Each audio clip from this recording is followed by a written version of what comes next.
हदीका तो कोमल के जाने की वजह से बिल्कुल गम से नडाल हो जाती है और उस पर क़यामत तक टूटती है जब उसे ये बात पता चलती है कि फरहान ने शारजे के साथ शादी कर ली है। हदीका शिकायती नज़रों से फरहान की तरफ देखते हुए उसे कहती है कि तुमसे ज़रा भी इंतज़ार ना हुआ मेरा, तुमने मेरी जगह पर किसी और को लाकर बैठा दिया। जिस पर फरहान उसे सफाइयाँ देने लगता है, लेकिन वह हदीका कहती है कि कोमल तुम सबके बारे में बिल्कुल ठीक कहती थी कि तुम लोग इस काबिल नहीं हो कि तुम लोगों पर एतबार किया जाए, इसीलिए तो कोमल सुल्ताना के साथ इस तरह का सलूक करती थी। फरहान अपनी माँ के बारे में ये सारी बातें सुनकर हदीका से कहते हैं कि तुम मेरी माँ के बारे में इस तरह बदतमीजी से बात ना करो। जिस पर अब कोमल के इस तरह चले जाने पर हदीका सारे का सारा इल्ज़ाम सुल्ताना पर लगा देती है और कहती है कि कोमल को इस दुनिया से जाने की जिम्मेदार सिर्फ सुल्ताना बेगम है और मैं अब पुलिस में इसके खिलाफ शिकायत दर्ज करवाऊंगी, क्योंकि कोमल को अगर किसी ने मारा है तो सुल्ताना है, इसके अलावा कोमल का कोई और दुश्मन हो ही नहीं सकता। सुल्ताना के तो हदीका की बातें सुनकर सारे ही खता हो जाते हैं। वो फरहान से कहती है कि तुम देख रहे हो अपनी बीवी की जुर्रत को, वह सारे का सारा इल्जाम किस तरह मुझ पर लगा रही है। जिस पर शारजे भी अब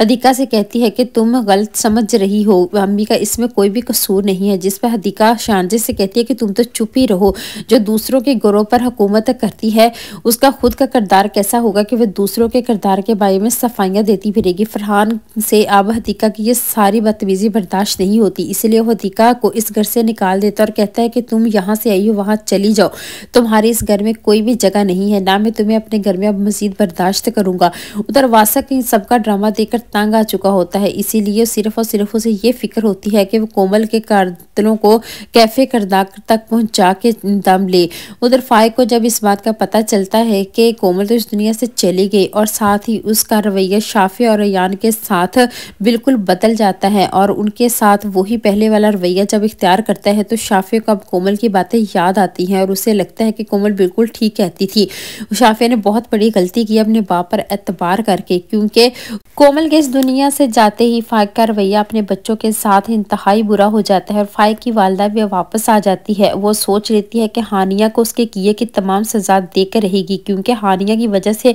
फाइक को जो जिल्लत बर्दाश्त करनी पड़ी है इस तरह का तो उसने कभी सोचा भी नहीं था। और हानिया जैसे ही अब घर वापस आती है तो फाइक पहले तो उस पर हाथ उठाता है और फिर उसे तलाक देकर घर से निकालने की कोशिश करता है। उसे कहता है कि तुम होती कौन हो मुझ पर ये सारे घटिया इल्जाम लगाने वाली, अब तुम्हारी भाभी कहाँ है जिसकी वजह से मुझे इतनी जिल्लत बर्दाश्त करनी पड़ी। अब शाफिया भी हानिया के साथ ये सलूक होता देखकर बर्दाश्त नहीं कर पाती, लेकिन उसका बाप तो शाफिया और हयान को किसी खातर में लाता ही नहीं और हानिया को धक्के मारकर घर से निकाल देता है। अब हानिया को भी ऐसे लगता है जैसे इस तमाम के पीछे फाइक का ही हाथ हो, इसलिए हानिया तमाम की तमाम बातें जबरान से डिस्कस करती है। जिस पर जबरान अब कहता है कि पहले मैं तुम्हारी हदीका भाभी को तुम्हें ढूंढ कर दिया ना, अब तुम यकीन करो कि कोमल भाभी के कातिलों को मैं सजा जरूर दिलवाऊंगा और ये मेरा मिशन और मकसद नहीं है, बल्कि कोमल भाभी ने जितनी अच्छाई मेरे साथ की है इसलिए ये उनका हक बनता है कि मैं उनको कातिलों को कैफे करदार तक पहुंचा कर दम लूं और वासक भाई का मैं इस मामले में पूरा साथ दूंगा।